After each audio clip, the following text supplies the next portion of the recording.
Hello, today I'm reading Don't Kick Up a Fuss Gus by Adria Meserve. Gus was a little zebra who lived in Africa. He loved to gallop and jump about on the hot, dusty savannah. One morning Gus was playing. It hadn't rained for ages, so the ground was very dry. He stamped his hooves, he reared, he bucked, and made the biggest dust clouds ever. Just then Mum called Gus. "Come along, dear, we're going for a long walk." "But I want to make dust clouds," said Gus, digging in his hooves. "Don't kick up a fuss, Gus," said Dad. "It's too hot here. The grass is dry and tough, and the river has nearly dried up."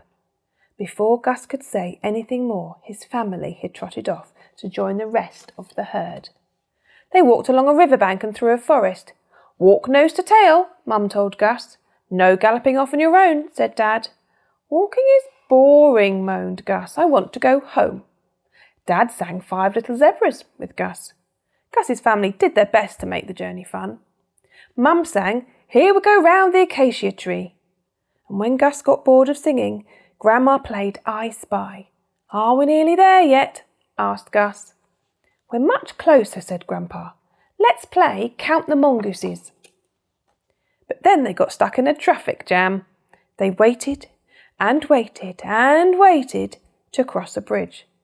Gus got really fed up. "Don't kick up a fuss, Gus," Dad said. "There's nothing we can do." When they finally reached the other side of the bridge, Gus bolted. He leapt between a giraffe's legs, over an elephant's trunk, and galloped out of sight. Gus's family were furious when they finally caught up with him. "We're going to finish this walk, even if we have to carry you," said Dad.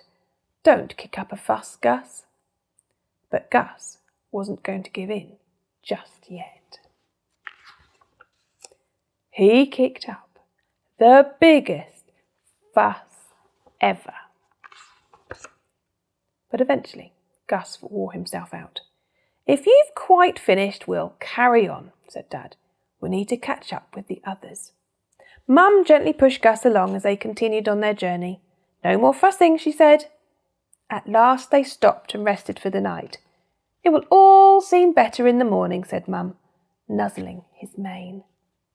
The next day they made better progress.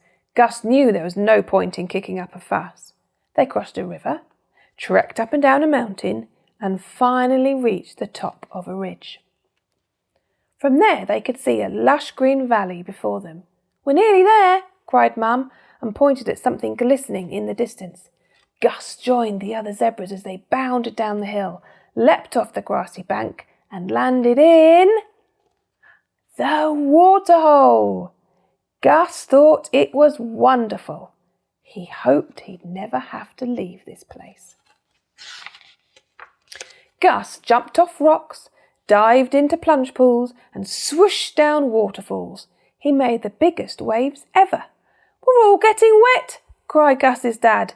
"Splosh!" "Don't kick up a fuss, Gus," shouted Gus, laughing.